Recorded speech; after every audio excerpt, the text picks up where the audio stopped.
Handoko yang sekarang berada di Surabaya. Halo, selamat malam Pak Handoko. Selamat malam.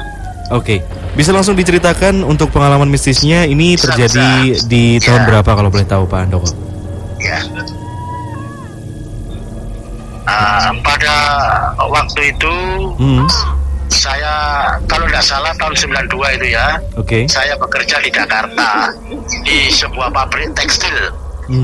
Saya ikut di bagian kantin. Nah, kantin itu kan melayani banyak karyawan yang makan. Kalau pagi sampai siang, kebetulan saya yang kebagian shift malam. Kalau shift malam kan tidak ada makan, Pak. Jadi ditukar dengan kopi atau kue. Nah, dengan cara membagikan kupon ke staf-stafnya.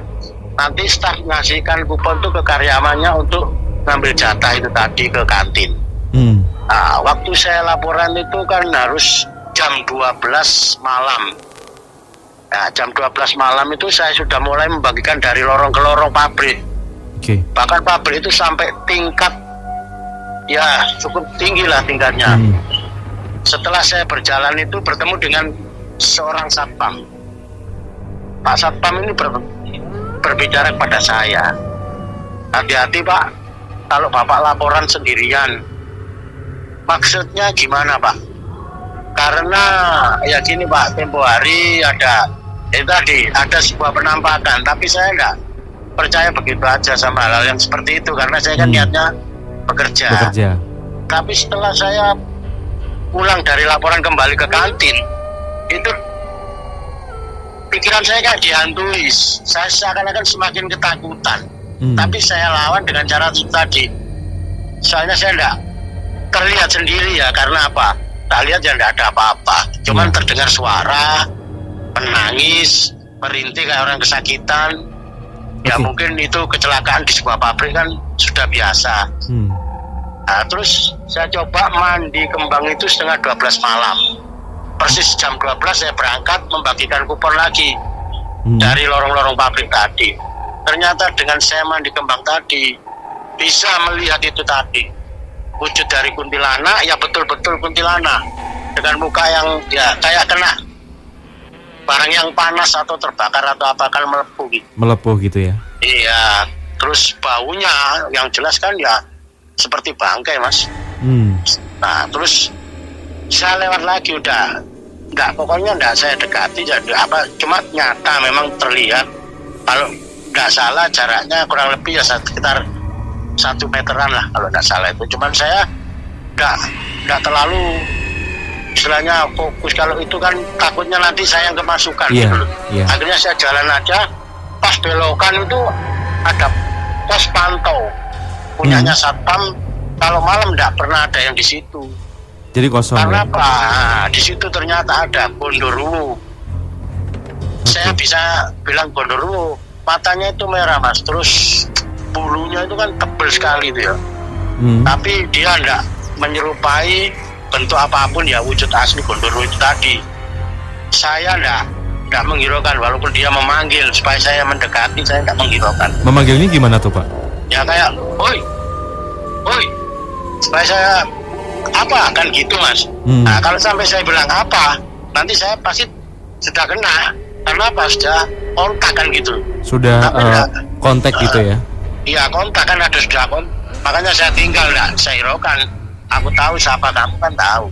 Terus anehnya sepeda karyawan yang untuk keliling untuk ngambil kupon itu kan berjejer Mas ya. Itu pada rubuh semua. Pada saat itu juga? Iya. Saya lewat aja. Nah, terus saya ke bagian yang tingkat ke atas lagi naik. Ya kayak lorong sempit, nggak ada gerakan ke sana kemari. Di belakang saya itu ada yang ngikutin. Nah, setelah saya tengok nggak ada. Mau saya belok itu ternyata itu ya, maaf, kepala kerbau itu yang sangat besar tuh, yang tanduknya panjang itu berjalan tanpa awak. Tanpa badan? Iya. Nggak tahu itu dulunya apa ya, nggak tahu. Ini tapi sosok kepala kerbau ikuti dari belakang. Itu jalan atau melayang Pak? Ya melayang Mas. Jadi apa? Kalau saya bilang kan nggak masuk akal, tempat sempit seperti itu kok kerbau yang panjang tanduknya kok bisa masuk kan gitu. Dan apalagi tanpa badan ya Pak ya? Iya, terus saya belok aja, terus saya ke bagian staf yang itu saya kasihkan lagi kuponnya ini, saya keluar. Setelah saya keluar di bagian oven pemintalan benang itu kan ada oven Mas. Itu ada orang yang menangis di dalam oven. Ya saya sebagai manusia kan kasihan, maksudnya itu mau saya tolong. Saya buka tempat oven tadi. Kelihatan sesosok tubuh di dalam oven itu tadi ada. Setelah saya geser pintunya kan digeser. Saya geser itu cuman tidak semua. Ternyata udah tidak ada. Terus ada orang satu lewat, saya ditanya, mau apa Mas? Tidak mau apa-apa, tadi kan Pak, ada orang yang teriak minta tolong di dalam oven sini.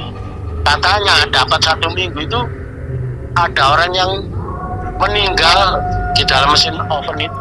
Itu setelah membersihkan. Setelah 1 minggu setelah kejadian itu Pak? Iya.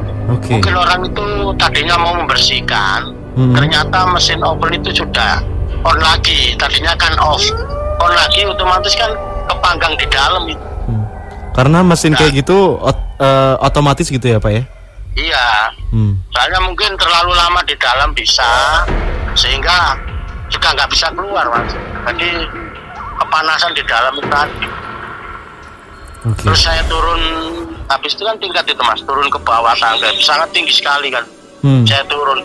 Kalau dari ketinggian situ ngelihat keliling pabrik itu kelihatan semua. Itu kan tempat pemintalan, saya turun. Setelah turun di bawah, terdengar kayak suara kayak nafas terputus-putus, terengah-engah. Nah, itu di balik toilet karyawan. Oke. Saya penasaran, saya dekati pelan-pelan karena sangat gelap sekali. Makanya ini untuk pengalaman ya. Siapapun yang punya toilet di rumah, jangan sampai lampunya dimatikan. Itu aja pesan saya. Itu misalnya tempatnya makhluk-makhluk astral ya, biasanya tempat-tempat seperti itu. Iya, di tempat-tempat kotor gitu ya Pak. Sangat bahaya sekali itu. Kalau orangnya tidak penakut sih tidak apa-apa. Kalau penakut kan ya itu tadi. Tapi ketika itu, ketika mendekat ke toilet itu, ada yang dilihat sama Pak Handoko nggak? Oh iya, jelas itu. Itu apa Pak sosoknya? Saya sosoknya? lihat itu di situ ada sebuah perkumpulan Pak. Orang-orang yang mungkin ya entah apa yang meninggal dengan cara yang tragis tadi. Ada yang tanpa kepala, ada yang kepalanya aja, ada yang pokoknya ngeri lah, ada yang tangannya terkoyak atau apa kan, namanya mesin pabrik itu kan kalau sudah berputar kan tidak tahu Mas siapa yang dekat atau kenapa kan tidak tahu. Iya, dan resiko pekerjaan gitu ya. Besar serumah-rumah gitu. Makanya mungkin di situ tempat berkumpulnya arwah-arwah yang tidak tenang tadi. Tapi ya kayak pihak-pihak pabrik kalau ada semacam itu kan nggak mau tahu Mas Bos. Yang penting perusahaan tetap berjalan kan gitu aja. Apalagi di tahun-tahun itu gitu ya Pak ya? Iya, itu dulu itu perusahaan itu kan satu desa dibeli Mas. Ya ada bekas makam, ada apa, pokoknya diratakan dijadikan perusahaan tadi. Nah mungkin ya yang dulu-dulunya itu yang meninggal ya menuntut balas atau gimana kan nggak tahu Mas. Tapi misalnya kalau untuk Pak Handoko sendiri pernah sempat dengar nggak apa namanya ada apa ya, bisa dibilang kalau yang di tol di mana itu biasanya kan tol itu memang melewati napak tilas atau segala macam, atau ya, dulunya pabrik itu apa tuh Pak? Maksudnya apakah memang ada makamnya atau ada sesuatu yang keramat? Sebuah desa Mas dibeli pengusaha. Pengusahanya itu kalau tidak salah dari Korea atau Korea kalau tidak salah Mas. Beli pengusaha dari Korea. Jadi dibuat pabrik tekstil tadi. Jadi satu desa itu ya Pak ya? Iya, karena harganya cocok Mas ya, otomatis kan mereka semua melepas untuk dibelikan yang lebih besar lagi. Kalau yang punya kecil kan belikan yang lebih besar lagi kan gitu. Iya. Nah, ya itu tadi, semenjak pabrik itu berdiri, satpam itu banyak yang bercerita kepada saya. Seperti? Bahwa di lingkungan pabrik ini itu sangat angker sekali. Betul-betul angker.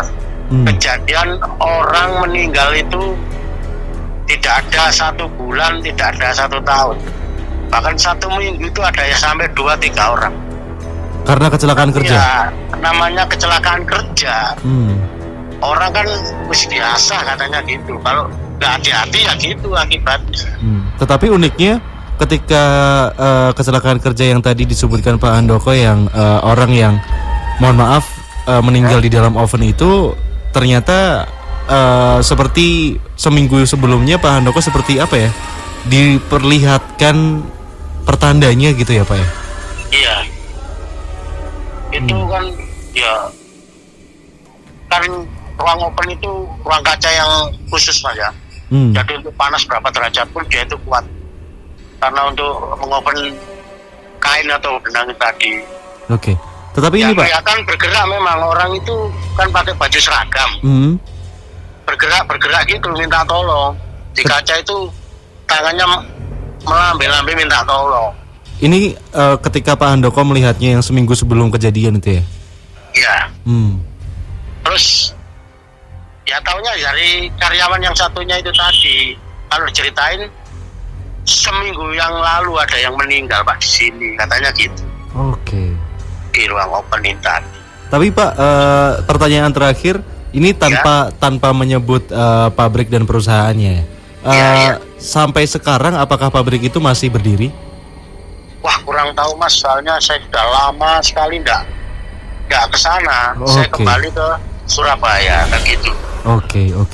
Tetapi kalaupun masih berdiri, semoga kejadian-kejadian seperti itu ya sudah menyurut gitu ya Pak ya. Iya, betul. Oke. Karena ya. Sekali lagi terima kasih ya untuk Pak Handoko di Surabaya sama-sama. yang sudah menceritakan cerita yang benar-benar sangat menarik.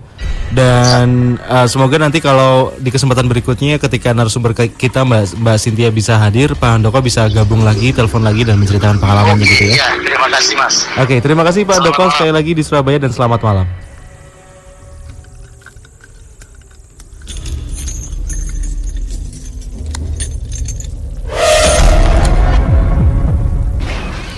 Dan itulah tadi salah satu cerita dari Bapak Handoko di Surabaya, yang mana saya tidak tahu kerabat Imelda, apakah memang biasanya pabrik dengan skala itu terletak di mana saja. Karena dari yang saya tahu, pabrik-pabrik pun yang bisa dibilang berskala kecil pun menyimpan cerita misteri yang bisa dibilang selalu ada dan menyelimuti